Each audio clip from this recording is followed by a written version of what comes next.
Welcome to another episode of Coachpeanut and the Nutty Bunch Sports Talk Show, where we take you around the diamond to keep you updated on all the past week's events, preview what's coming up, and even help you with your fantasy lineups.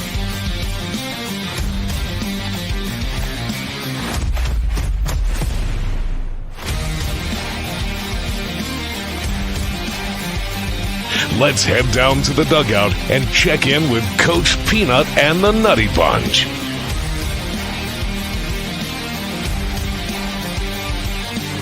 Live from Piketon, Ohio, here's your host, Coach Peanut.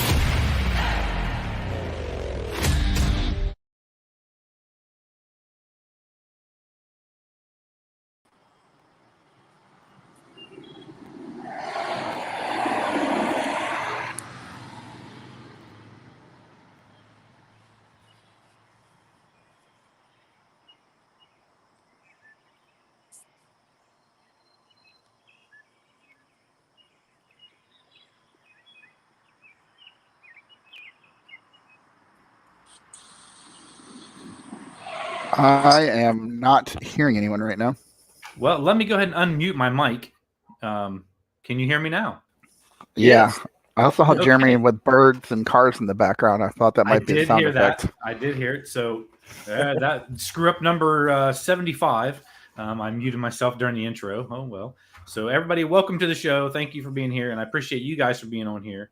All I said was basically, it says live from Piketon, Ohio. We're going to have to get the whole video redone to live from Florida here soon. So hopefully soon. I'm really hoping. Fingers crossed.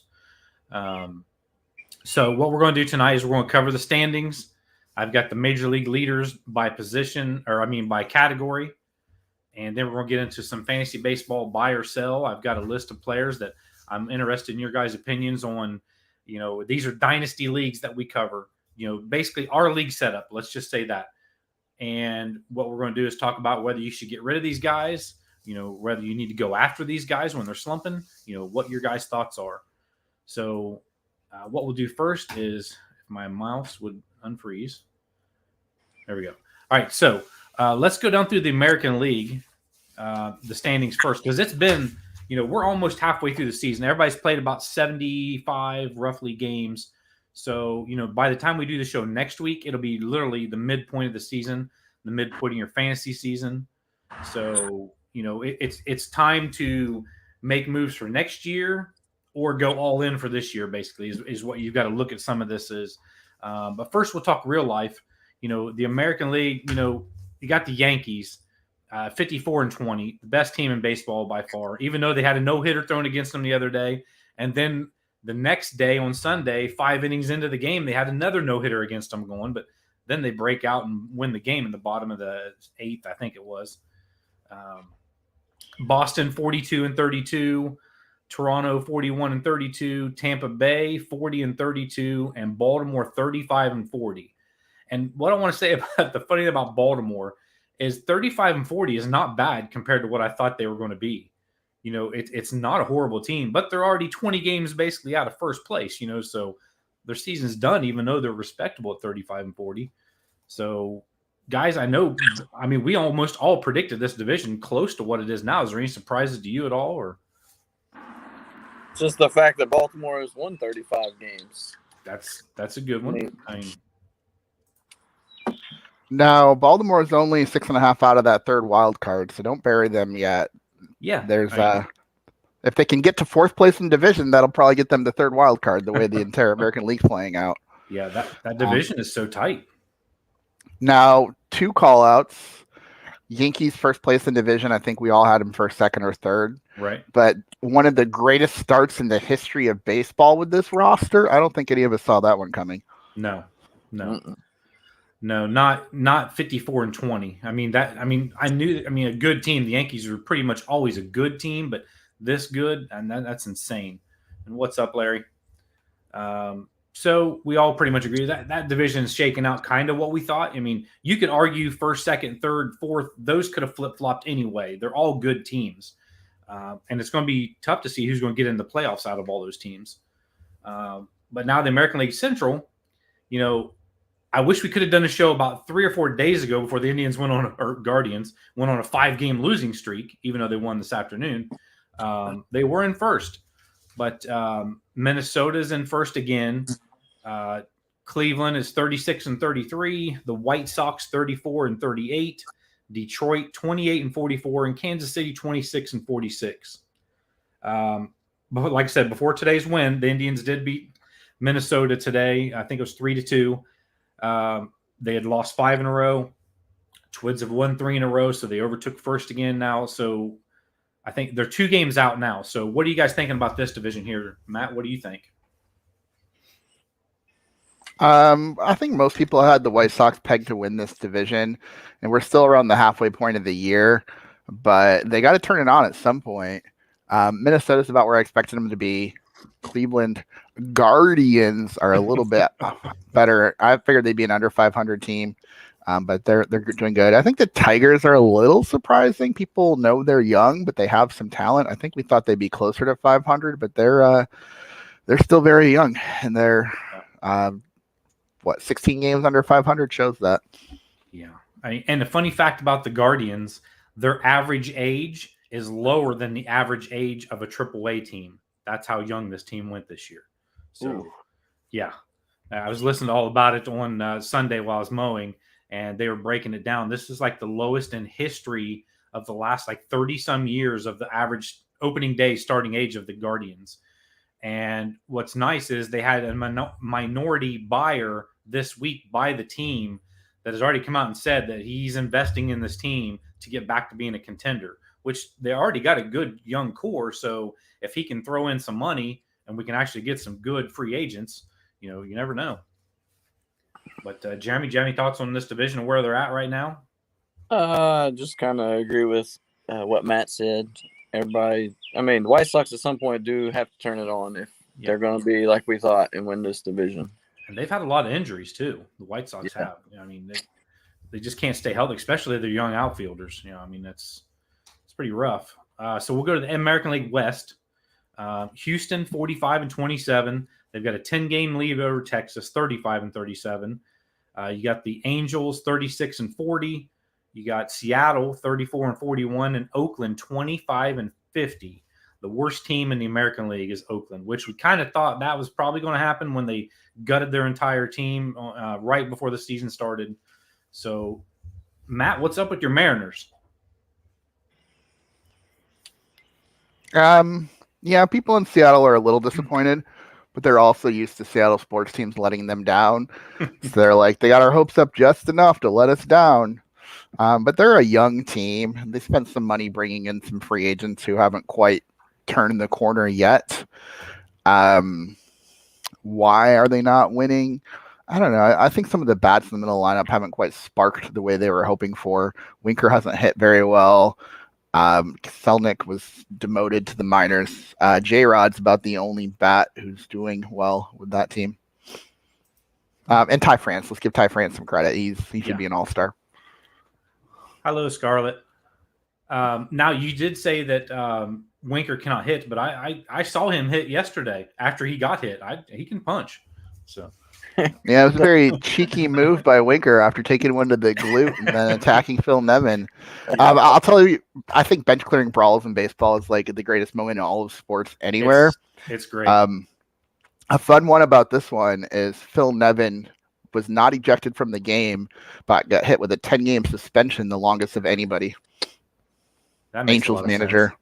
Yeah, that makes a lot of sense. But yeah, that whole fight was great. It's always funny watching them get ready to charge the mound, and then he didn't actually charge the mound on this one, but it's always funny. They'll throw their helmet or they'll throw their bat. It's hilarious. But no, I'm a little. Kalenic and J-Rod. I really thought this team was going to do better than 34-41.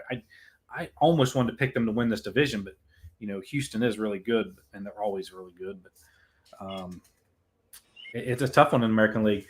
So before we go to the National League, I'm going to cover the American League leaders and see if any of these stand out to you and see if any of them surprises. The American League batting average The highest batting average is Luis Arraez, 345 on Minnesota. Then Rafael Devers, 333. Xander Bogaerts at 330. And J.D. Martinez at 324. So 3 out of the best batting averages in the American League are all in Boston. So that's just Boston's record is what? 42-32. They got the 3 high, and they're still 12 games out of first. So any of those guys stand out to you as far as batting average leaders? Araza maybe, but I mean that's about all he does is hit. I mean he doesn't hit for power or but he makes contact, so somewhat surprising, but not really, I guess.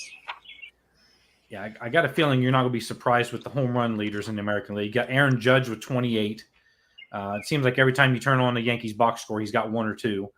Yordan Alvarez with 22 and Mike Trout with 22. So you got the 3, big power hitters in the American League. Not really any surprises. RBIs, Jose Ramirez is leading the American League with 63. Aaron Judge with 57 and Yordan Alvarez with 54. Stolen bases are just, it's kind of a thing of the past. I mean, there's never going to be 100 stolen bases in a year again. It seems like they're just too scared to steal stolen bases. So, they got the big boppers probably behind them going to knock them in. Jorge Mateo with 19 leading the American League, while tied with Julio Rodriguez with 19 and Cedric Mullins with 16. So, I mean, it's not, like I say, a surprise, but the numbers are so far down compared to what I'm used to. The pitching, Alek Manoah with 9 wins and Justin Verlander with 9 wins lead the American League. Then there's 8 people right behind them with 8 wins. American League leaders in ERA, Shane McClanahan, 177, Alek Manoah at 205, and Martin Perez at 222. Strikeout leaders in the American League, Shane McClanahan with 123, Dylan Cease with 121, Garrett Cole with 111. And then you got saves, Emmanuel Clase at 17, Jordan Romano off Toronto has 17, and Liam Hendricks with 16 on the White Sox. So any I know went through that too quick, but anything stand out to you guys on some of those? I'll give you guys a fun one. Yeah. And I'll go first to give you a minute to think. Who all do you have starting the All-Star game for the American League? Heading into this one, I was thinking McClanahan. Like, he's been up at the top. He strikes out a lot of guys. He's on a winning team. He's clearly the ace of that staff. Like, he's the man. So I'm going to give him my vote. But there was another name you just mentioned that I'm awful tempted, and I'd be all right with him there as well. I'm going with Shane McClanahan only because he's 1 win off the league lead. He is leading the league in an ERA and leading the league in strikeouts. But you can make a case for Alek Manoah also. Those two, it's tough to pick. Jeremy, who would you pick in the American League starter? Probably McClanahan, but the big surprise to me is Martin Perez. Yeah. I didn't see him pitching like he's pitched so far this year. No. At all. What's up, Bookish? And Scoobs, yes, unfortunately, it's a baseball show, so we won't get into the Browns. That's a touchy subject. I'm still waiting on the hearing today to hear how long we're going to be without him. So let's go to the National League real quick, and we'll run down the standings, and then we're going to go over the same thing like what we just did, and then get into some fantasy talk here. The National League, you've got the best team in the National League is the New York Mets, 47-27. You got a 5-game lead over Atlanta at 42-32, Philly at 39-35, Miami Marlins hanging around at 33-39, Washington 28-48. So, I mean, most of us either had Atlanta or the Mets, I believe, winning, and we're going to cover that next week, all our predictions. But anything shocking to you in that division, Matt? Yeah, so the easy and obvious choice was the Mets and Braves. I thought with Freddie Freeman going out of town, Atlanta was going to regress. And they did get off. And plus, Atlanta wasn't a good team until August onward last year. So I'm not too surprised that Atlanta's not in first. Mets obviously built a great team, which tends to collapse as the season goes along. So I'm still waiting for that. But this year's Mets team looks different than Mets teams in the past. So I really do think the Mets are legit top 5 teams in baseball. I took my Marlins to finish first this year. I like the pieces they put in place. But the starting pitching has been hit by the injury bug pretty hard. And the bats they brought in haven't really done much. So you're excited about the Marlins 6 games under 500? I was expecting that team to be 6 games over 500 at this point. Yeah, I mean, they're 1 or 2 starters away right now from being right back in it. If Luzardo hadn't been hurt most of the year, if they could have got Sanchez this year, I mean, but everybody's been hurt, and then the few that they've tried to bring up just hasn't panned out yet. Now I know they have some good young ones that they're going to be coming up soon, but yeah, you hit it though. The hitting is what's kind of hurt them a lot. I think I was listening to them Sunday, and they left the bases loaded with nobody out twice in 2 innings right in a row.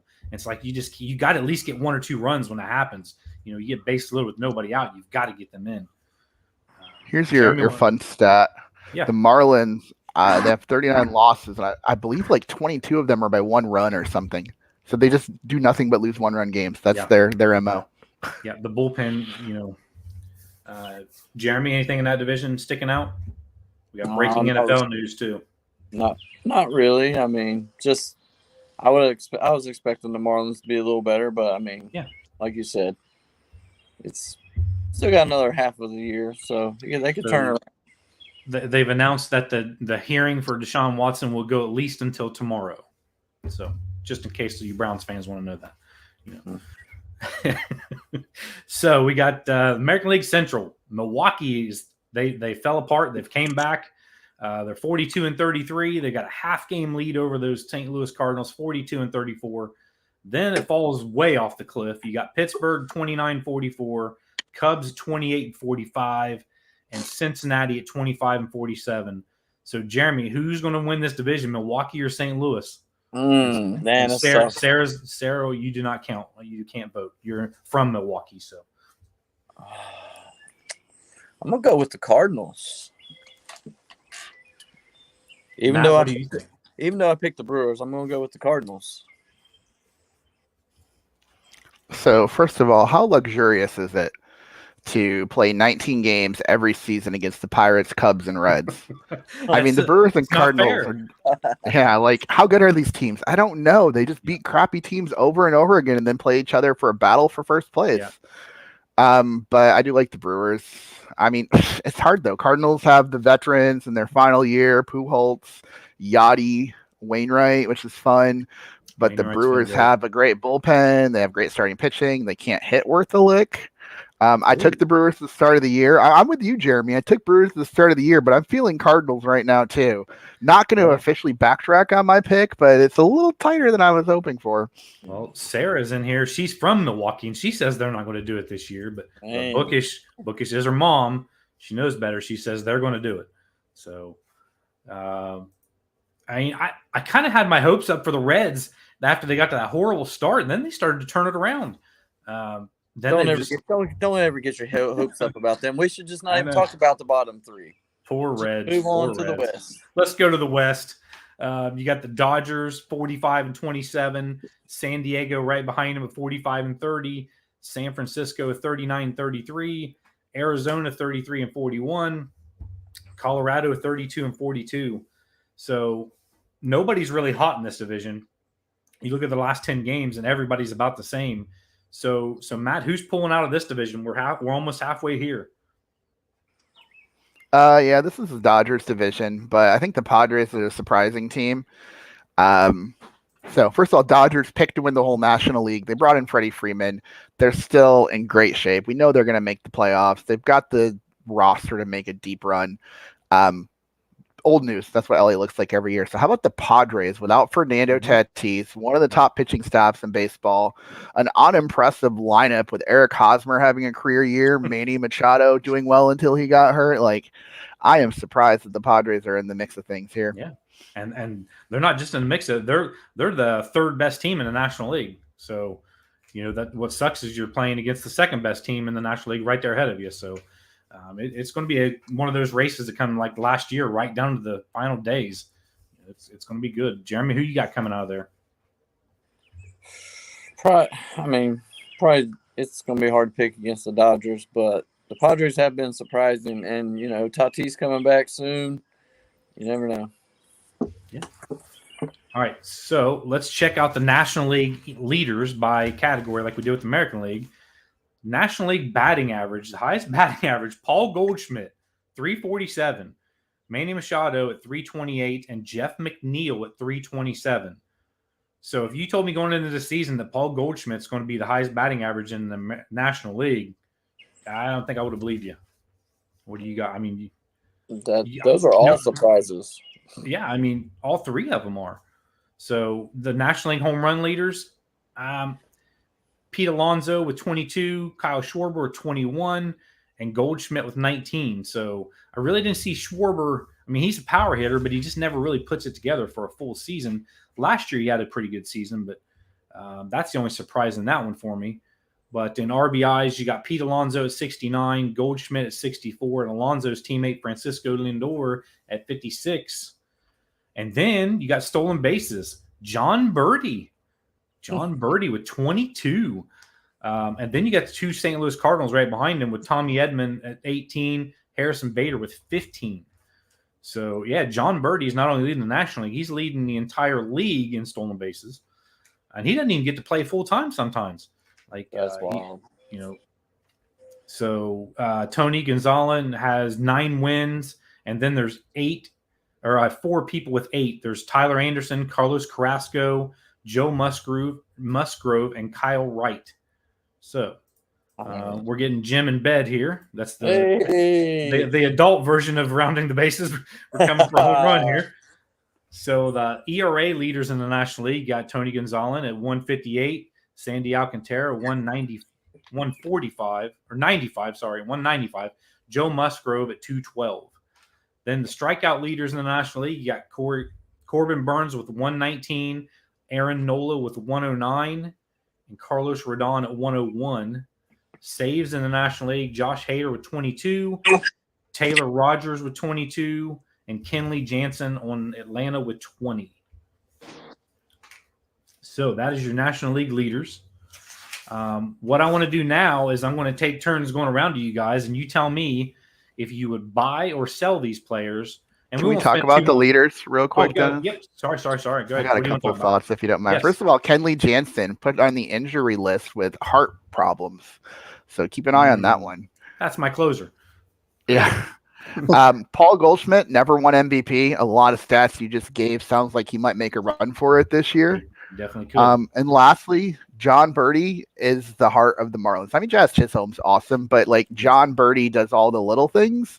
He's going to stay in that lineup. So if you're in a league where stolen bases are worth more points, I say add Birdie and keep Birdie because Don Mattingly keeps him in that lineup up at the top to run wild on the bases. Yeah, because putting Birdie and Chisholm together in that 1-2, actually what they have been doing is Birdie leading off and Chisholm batting ninth. I think it's because he was in such a slump, so they kind of moved him around. But it's working out pretty good these last few games, though. Anything else you had on the National League leaders there, Matt? No, I'm good. If anybody else wants to chime in, talk about pitching or anything. Jim, you awake? I'm awake. You good? All right, good. I know it's past your bedtime. You are kind of old, so we'll keep this moving kind of quick here for you. I appreciate that, youngster. Yes, no problem. So we're going to go to buy or sell these players. And remember, this is with our league setup. We're going to Dynasty League. You got to keep in consideration. I'm not breaking down contracts. We're just going to say, if they have potential or if you're giving up on these guys.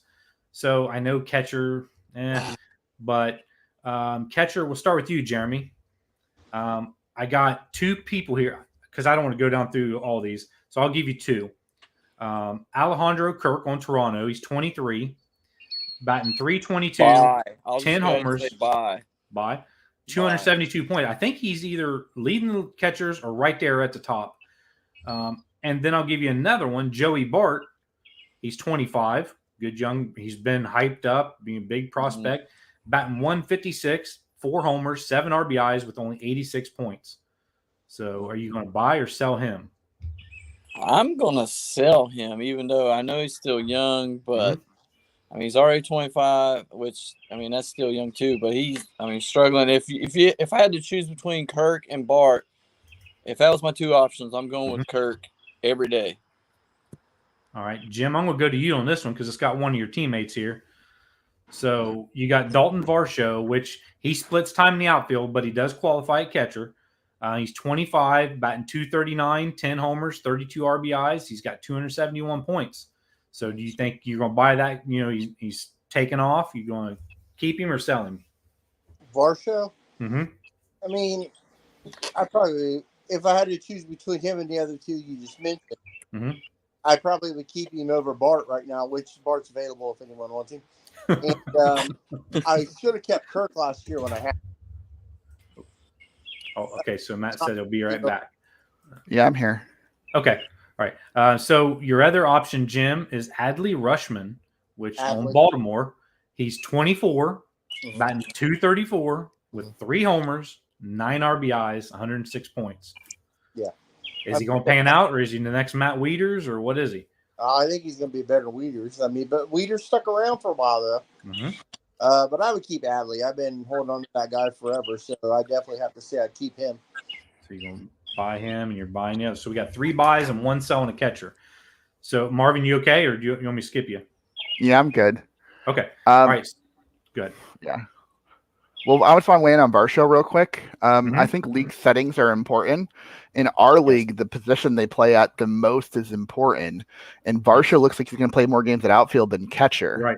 Right. So people who are doing Dynasty are going to have to occupy an outfield spot to carry him over just to plug him in at catcher next season. So, like, you're sacrificing an outfielder for him. I don't love that. I would get rid of him if I had a better outfielder. Yeah, that's a great point because – just because he's qualified there this year doesn't mean you're going to be able to keep him at catcher. So I'm glad you brought that up because that is one rule that this league's got to get used to. It's a great rule, too. I love it. So, Matt, I'll come to you on these first basemen here. You tell me these are 2 big prospects, and they were supposed to be the next big things. So, Spencer Torkelson, he's only 22. He's batting 193 with 4 homers and 16 RBIs, but he has 158 points, about not even half of the leader. So, is he going to pan out, buy or sell? You drafted Torkelson to have a big year next year. If you're giving up on him already, then you don't know what you're doing. Were you hoping for more from him at this point? Sure. But, yeah, you got to give him 1 full season plus. So I say you carry him into next year's roster, and then you see how he's doing. Unless you paid way too much for him. Like, if you brought him in for, like, max salary, get rid of him. He's not worth that. But if you got him as a buy low in the draft, hold on to him. Well, and there's another one, Alex Kirilloff, 24, batting 242 with no homers, 10 RBIs with only 55 points. Now, he's been injured, but, is he ever going to pan out? Because I know in our league, you had to overpay to get him this year, so is he worth it? Yeah, I'll jump in here. So, no. He's had 2 years or a year and a half. Enough time's gone by for us to say this guy is not worth it unless you get him dirt cheap. Otherwise, he's a get rid of. He hasn't panned out yet. He's not going to. And why I say get rid of, like what I'm doing is I'm getting rid of them this year. So next year I can get them for league minimum salary because everybody else has given up on them. A la, I don't know, like Alec Boehm, for example, players like that, guys who didn't pan out for a couple years, and now you can grab them league minimum a year or two past them being a top prospect. Yeah, a little post hype sleeper, as they like to call him. Post hype sleeper. Yep. So Jeremy, CJ Crone, 32 years old. So he in a dynasty league, he is batting 294, 17 homers, 54 RBIs. 378 points, second in first baseman. So are you buying him now, or are you going to try to sell him right now? I am selling him off in the Dynasty League. I'm going to sell him off and try to get something younger in return or get another piece that I need for my team this year where he's doing well and get me a different first baseman in return. And it kind of goes to where you're at in the standings on this one also. Because if you're up there in first, second, third maybe, and you can't afford to sell some of these players off, you need to make that final push. We're halfway through the season basically. Right. So this is officially the midweek, or, we're in week 13, which is the middle. We've got 26 weeks of the scoring. So you've got to make up your mind this week. Is it all in? You selling these people? Because you could always use the draft picks if you can get them. Jim, how about Josh Bell on Washington? He's 29, batting 309 with 11 homers and 46 RBIs, 343 points. I mean, depending on where I was at, I guess is he running a utility slot? I'd probably keep him for the rest of the year. Depending on where I was at in the standings, look to make a move on him. Mm-hmm. All right, so Marvin, I'm giving you Jonathan India. Everybody's big sleeper this year. After I shouldn't even call him a sleeper. Everybody hyped him up because of the great year. He's currently hitting .217, 1 homer, 6 RBIs, but he is 25 years old, and he showed what he could do last year. So are you buying him now while he's low, or are you just going to sell him and get rid of him? Yeah, if you drafted India this year, you probably paid too much for him. He's going to be redraftable for less money next year. If India's on your roster right now, then you're not in first place. So all signs say get rid of him. Maybe you'll find a Reds fan who will give you somebody way too good for him. I still wouldn't take him. You're a Reds fan. You still don't want him, huh? No. All right. So Jeremy, what about Nick Madrigal? White Sox. He's 25, batting .222, no homers, 2 RBIs. He was hyped up a lot too. He was hyped up, but I don't even know why he was draftable. Yeah. I mean, from all, I was never big on him, so I wouldn't have ever drafted him if it came down to it. So he should still be in the free agent pool. And he's a White. And he's a White Sox. And he's a White Sox. That's true. Jim, Tommy Edman, he is the first-ranked second baseman. He's 27 years old, batting .269 with 7 homers, 31 RBIs. Is he someone you're trying to move now, or are you going to keep riding his train, through next year? Well, I already moved him. Oh, you already moved him. Okay, so that's good. That's good. I took him. I had him in both leagues, obviously, and so I don't know. I think he's been pretty hot, so playing good baseball, probably some of the best baseball, I think. So if I wouldn't have traded him, I probably would have kept him around. Mm-hmm. All right, Marvin, I'm giving you this one here. This guy was the biggest hyped up third baseman we had coming in this year, probably because he went to Colorado. Chris Bryant. He's been hurt. He's 30 years old, though, but he's batting .269, 0 home runs, 4 RBIs. So what are you doing with Chris Bryant if you own him? So I have a buddy who's a Rockies fan, and I was trying to talk smack and say, you drafted a guy with injury, or you signed a guy with injury problems. That's what you get. But Chris Bryant really doesn't have a history of injury problems. I think he had maybe 1.5 seasons with it, but for the most part, he's been healthy. But at the same time, I'm not surprised by his injury problems. Maybe he's just been in the league too long. I'm guessing you paid too much for him. I'm guessing that he's going to cost less next year. There's no way he's going to play to whatever you paid for him the rest of this year. So I'm selling, and I'm staying away from him. I don't know why I think he's injury prone, because he's not. But to me, he is, and I don't want him. Never have, never will. All right, Jim, another big hyped up prospect at third. And he started off at second, but he's at third now, is Kevin Biggio on Toronto. He's 27, still in his prime, but he's batting .209 with 2 homers and 11 RBIs. I had him last year and held on to him as long as I could, but it seems like he's either hurt or slumping, so I'd let him go or try to get rid of him. Now, Jeremy, I'm giving you this one on purpose here because you have him. So this is almost an obvious one, but there's times when you sell these people when you think this is all they're going to do. But Bobby Witt on Kansas City, he's only 22, but he's batting .242 with 11 homers, 38 RBIs, and he's got 336 points. So are you wanting to keep him long term, or do you move him while he's hot? I'm keeping him long term. Which I know you're getting some trade offers, from Barry on him. So we all know how that goes. Yes, we do. I'll be keeping Bobby Witt, and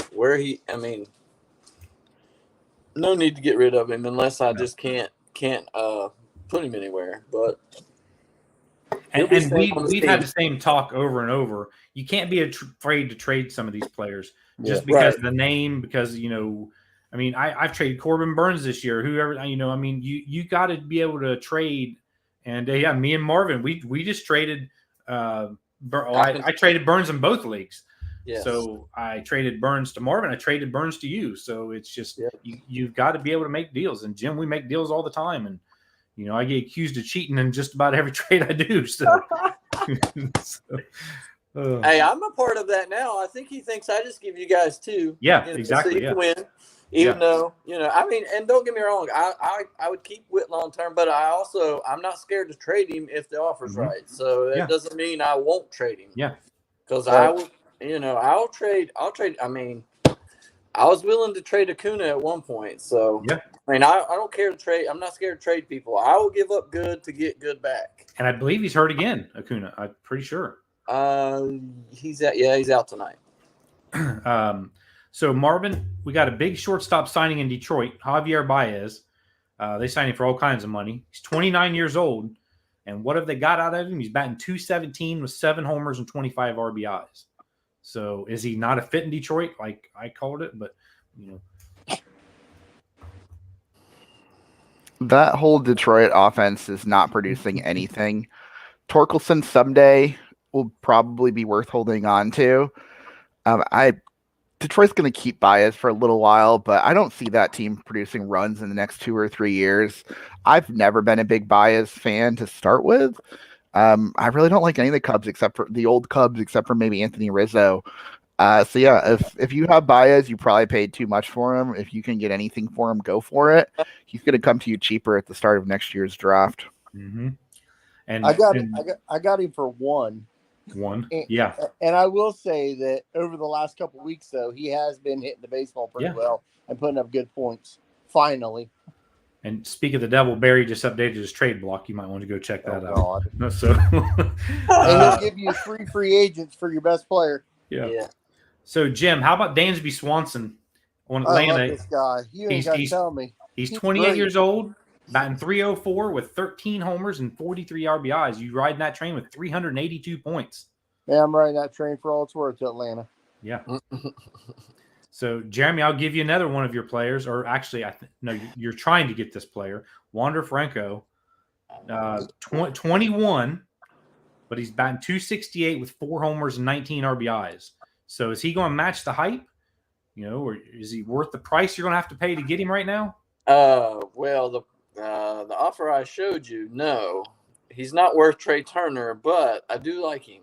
Mm-hmm. I would possibly consider him for Bobby Witt, but not Trey Turner. Yeah, Trey Turner's nowhere near Trey Turner, but I have too many franchise guys, which I will deal with near the end of the year. And that's a whole nother subject because it depends on the league setup. I've traded players just to free up my franchise spot because next year I'm going to be hurting. So it's just, you never know. I mean, there's players you would never consider trading depending on your contract you have them under too. Well, I mean, and that's like the one team where I have Trey Turner and I also have Mike Trout, both franchise guys. And I have Tucker, who's a franchise guy. Exactly. So you're in trouble next year. Yeah, I have 2 first round picks. So let's go to the outfield here.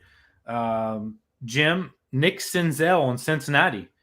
He's 26, young guy, batting .236 with a homer and 12 RBIs. Is his ship sailed, or is he worth trying to get? I think we do this song and dance every year with Nick Senzel. So I'm afraid to have to find Ashworth and trade him to a Reds fan. Somebody might take him. You never know. Marvin, I'm going to give you the young Seattle outfielder that just got demoted, I'm pretty sure, unless he's back up by now. But not Julio Rodriguez. Are we going Kelnick here? Yeah. He's only 22, batting .140, 3 homers, 10 RBIs. All right, so it depends on the Kelnick you're looking at. If you grabbed him last year, you probably got him pretty cheap. I say he's worth holding on to because outfield tends to be a position with a lot of depth, and so you don't need him to perform right now. Just have him rot on your bench for a year or 2. But if you got him this year and you paid a bunch of money for him, get rid of him because he's going to be cheaper next year. Yeah. Is he ever going to amount to anything? I think it's a 50-50 at this point. It's leaning towards possibly not. I'm not ready to give up, though. If I got him cheap, I keep him. Mm-hmm. Oh, I got a question. Yes. So who would you, if you had to choose between Kelnick and Joe Adele, which one are you taking? Because they're both about in the same boat. That's my next guy. I was Joe Adele. Sorry, Dennis. So, Marvin, what do you think about that? I mean, I'll fill out Adele's stats real quick. Adele is 23, batting 250, 3 homers, and 10 RBIs. So they've both got 3 homers and 10 RBIs. There's a tie. I personally think they should trade him, but that's just me. You think they should trade Adele? Yes, get him out of well, anywhere but where he's at. I mean, yeah. I'm Team Adele, though, Jeremy. I'm going to take him over Kelnick every day, but I'm not going to pay a lot for either one. They'll be cheaper next season. I do have Joe Adele. If anybody wants him, I'll move him. Yeah, the problem is if you got him last year, then you've already probably paid too much to get him. Yeah. And, well, Jim, what about Byron Buxton? He's 28. He's got 19 homers, 35 RBIs. You know, what are you going to do? Are you going to wait to the next big injury? Or are you going to try to get him rid of him now? I think it's once again, where am I sitting in the standings? Is it worth the risk? I mean, I think we've all had him here at one point, at least this season or last season. I think right now, if he's producing, I'd probably keep him and keep my toes crossed. So I'm pretty sure that's Richard. It says he would take Adele or Clinic at both. I'm pretty sure that's what he was answering. Strong second half costing a mint next season. Yeah, I mean, Marvin, the next one in the outfield, we'll do one more outfielder. Adolis Garcia. He's only 29, batting 255, 15 homers and 48 RBIs, 355 points. So what do you think about him? Well, I saw somebody just unloaded Joe Musgrove in our league for a roster full of trash, and I'm like, what the hell? Exactly. Yes, let's talk about that. What? I wanted Garcia. I know. Like, I figured out. Musgrove. I figured out that you wanted Garcia. I was like, all right, that was clearly your target. Your outfield sucks. I get it. Is this guy the next great thing? I don't think so. I mean, I'm not in love with him. Okay, so people might not know this. Texas used to be a stadium that just produced tons of runs. And then in 2020, they moved to a new stadium that is now like the biggest pitcher's park in all of baseball. See Martin Perez. Mm-hmm. And so I don't want any bat in Texas ever. If they're a Ranger, get rid of them. I don't want them. I only wanted him because I got him in the other league, and I have to have the same players in both leagues. But it's like I knew I had too much pitching, and I would have took some. Well, Joe Musgrove's on a 5-year deal, so that means I couldn't cut him. I have to keep him next year, and I wouldn't want to cut him at $14 million anyway. But I was forced to keep him next year. Now it opens up another roster spot, and my outfield, as Marvin said, sucks this year. So I traded a strength to help out with my other, weakness. So, I mean, I've got plenty of pitching in that league. So once you come on over, we got plenty of hitting in the outfield, and we need some pitching. Yeah, exactly. All right. So speaking of pitching, let's talk about a few pitchers. Alek Manoah. Jim, we'll go with you. He's 24, 9-2. He has a 2.05 ERA, 18 walks, 79 strikeouts, 379 points. Is this a time that you're going to try to go after him and trade for him, or are you selling him while he's high? He's only, 24. I don't know a lot about the guy. I haven't had him, but at 92, 24, and he's on a team that has a good offense. And he has to face the Yankees, the Red Sox, the Rays, a lot. I know. But he also gets to face the Orioles. Yeah. But the Orioles are 35-40. They're not horrible this year. No. They got a lot of young talent coming up. Yeah. So, Jeremy, Marvin, you guys, what do you think of Manoah? You guys buying, selling? Just depends on what my roster looks like, but, I mean... And that's exactly right. That's what's going to happen. I'll lose 3 people to injury this week after I made that trade, now that I jinxed it. For me, first of all, the Cy Young last year came from Toronto, so good pitchers can exist in Toronto. Yes. As far as Manoah goes, he's probably like the third, fourth best pitcher on your roster. Hopefully, if you're carrying him as your top guy, you might have a little bit too much credit for him. But if he's like your third or fourth guy out of the bullpen, that's a pretty or out of the on your roster, that's a pretty strong starting rotation. So, or you could pay 40 for him, like Ashworth did in the draft this year. Yeah, that was real smart. He's not worth. No, I wouldn't pay 40 for him this year or next year. Not worth 40, but if you could have got him cheap, that'd been great. So Marvin, let's go to you with your Marlin, Logan Gilbert. Logan's 25, 8-3, 2.44 ERA, 25 walks, 89 strikeouts. So is he someone you're buying or selling? So for those following at home, when you said Marlin, you meant Seattle Mariner. But yeah, Logan Gilbert's good. You can pick one team, one or the other. He is a young, talented pitcher who's looked very strong, but it's also early in the season, and I think the hype train was not behind him before he got to this point. So if you got him cheap, play him out the rest of this year, see how he looks. But he's not your foundation. He's okay. If you got him cheap, he's okay. Jeremy, I'm going to give you one of my pitchers and tell me if you're buying him or you're going to sell him wise high. Shane McClanahan. He's only 25. Listen, you ain't got to say another thing. I wish I didn't trade him to you. He's 8-3, 177 ERA, only 16 walks, 123 strikeouts, leading pitcher. But is he going to keep it up? Yeah, I think he will. I think he's the real deal. I mean, and Richard, if you're still watching, thank you for trading him in this league. I appreciate that. How about me for drafting him and letting him go because I thought 25 was too high for him? Yes, there you go. You're welcome. I'm sure you would pay $25 million right now to have him on your team.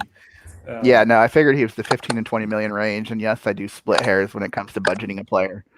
But I made the wrong call on that one. Jim, how about Blake Snell? Once, pretty hyped up. He's 29, good age for a pitcher, but he's 0-5 with a 5.60 ERA, 19 walks, and only 38 strikeouts. What are you doing with him? Yeah, I tried to sell him. He did. I mean, what is this? A few wins here, a few wins there, a bunch of losses. Richard says he's going to sell McClanahan. Because he could hit an inning limit. He could. Very well. Yeah, but in a dynasty league, I'm keeping him. Yeah. But we did mention that, Richard. This is dynasty setup, not just the one season setup, too. I'm assuming that's Richard. I'm assuming it is. I think it is. Pretty sure. Jeremy, one last pitcher, and I just threw him on here because he's struggling. Aaron Savali on Cleveland. He's only 27, 2-4 with a 7.20 ERA, 13 walks, 39 strikeouts. I probably should have put Zach Plezak on here to get your guys' opinion, but what do you think about Savali? I'd move him to, one of you Guardian fans if I had him. Yeah. Just like Fremel Reyes, who I also have, if you guys are interested. Yeah. I mean. So I wish I had some more of these, but Jeremy just sent me this before we came on air, so I thought, let's try this. I'm going to share my screen. Yeah. Jim, this is a nice berry special. Yes. So you guys tell me. Now, this is the only bad thing. It doesn't show you the contracts. Okay, I can't read that. You guys can't? I can tell you who they are. All right, so Barry would be sending, and I shouldn't throw anybody's name. The Timmins Tigers has Joe Ryan on Minnesota, good young pitcher. 0.3. He's a 0.3. What is Baz, or is it Baz's contract on Tampa? Baz is the minor leaguer right now. Minor leaguer. And you got Eloy Jimenez. He's a 1. And Cedric Mullins on Baltimore. I think he's 1.7 in that league. 1.7, okay. So you'd have to give up Frankie Montas. 2.3. 2.3. Mike Trout. 1.1 franchise. He's a franchise. I forget the first name of the Pittsburgh pitcher. Is like Rossi. He's finally the guy. Contreras. Yep. And Joe Adell, who we just talked about too. So who would get the better end of this trade? Marvin, what do you think? So we've had this discussion before. I'm team Shane Baz. Baz is looking good right now, by the way, in the game against the Brewers. But I like it. Like young pitching is hard to find. So if I was the owner of Mike Trout, I would pull the trigger on this one. I would get two great young starting pitchers, and Eloy Jimenez could possibly have the same numbers as Trout over the next 5 years. Mm-hmm. I'm pulling the trigger. I'm grabbing the top group of guys. Jim, what do you think? Who do you like better in this trade? Being that it comes from, the Timmons, their Tigers, Right. I doubt everything about it. Where's the story about why we make this trade? That is true. There was actually no story this time. No Jim. story. Really? Yeah. I do like the Cedric Mullins thing. I hated trading him to him, but it worked out in my favor in that. But I mean, to me, for once, he's put up something. In Jeremy's shoes, you've got to move Mike Trout compared to the other franchise guys he has. Yeah. And I honestly kind of like this trade because of what Marvin was saying. Getting Baz, getting Joe Ryan, You get Jimenez. 4 good pieces, actually, I feel like. 4 young guys. I mean, Frankie Montas is going to be traded here soon, so who knows if he goes to the Yankees, what'll happen, or Cleveland. I got a serious question now. How long ago did he send the trade? This was. Does it have the time on there? It was like 15 minutes. 6:04. Yes, 6:04 it says. So listen. It's probably already withdrew because I've not accepted it, but I'll send it right back. I mean, if I need to. I'd say Barry was a huge, supporter of Mission Impossible because if you don't accept this trade within 30 seconds, it will self-destruct. Oh, yeah. I don't know. I mean, I'd be hard to turn down because you're getting some really good players. Yeah. And you're not keeping Mike Trout. Yeah. I already know that. Yeah, he's playing well, but he's also – I'm not keeping him after the year. If I got – because, listen, that's my team, so I would rather keep Tucker at franchise over Trout. Mm-hmm. Yeah. Yeah.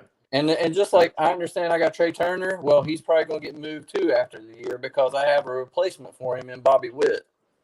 Right. So if you guys get trade offers this week, save them. And what I'd like to do is I'm going to edit. I'm going to take the team names out. And that way we're not trying to put anybody on blast or, say anybody, whatever. This is just fun to discuss who we think is getting the better end of the deal here, And then you get to watch the little Madden clip down here at the bottom too. So, all right.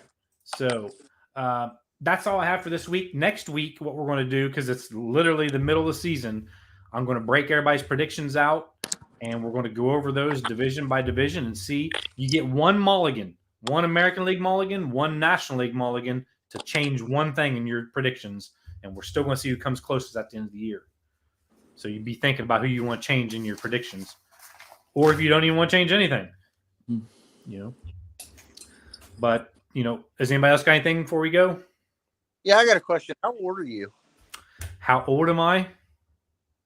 Yes. Why? Just a fair question. How old are you? 46. Should you be using the phrase "put on blast" at 46 years old? That's what I'm thinking. Probably shouldn't. I'm just throwing it out there. I mean, right.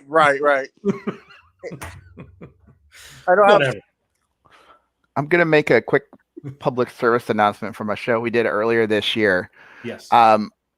Let's just say you're an Oakland Athletics fan. Your team has traded away the franchise. You're really bad right now. And my understanding is the fans are staging like a walkout by not going to the games to say ownership sucks. Well, all you're doing is making it easier for that team to leave your city and go to Las Vegas. So I don't understand this walkout thing. Like, if you want to keep your team, go to the games. If you're not going to the games, you're pushing them out the door faster and harder. So they're not going to have any money. Vegas. Oakland, I hope you all like the Giants, and I hope you don't mind driving a little bit because you're going to be a one baseball team city next year or sometime soon. It's a good point. But again, thank you all for taking the time to be on here tonight. I really appreciate it. And I hope to see you all next week on the prediction show. So what I'm going to do is I'm going to play the Blue Collar Media Group video. I will see you guys all next week. Next week, Tuesday at 7.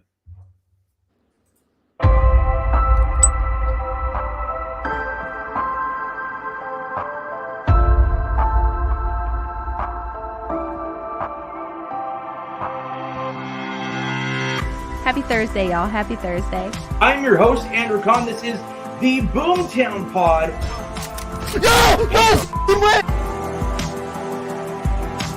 Add Into the Lab Pod is where you're watching today's stream. Stuck him! It is Blue Collar Game Day. I am your host. I got a kill! Welcome to episode 277 of the Official Butthole Podcast. Got him. Beautiful. Better together. Better together. We're better together. Better together.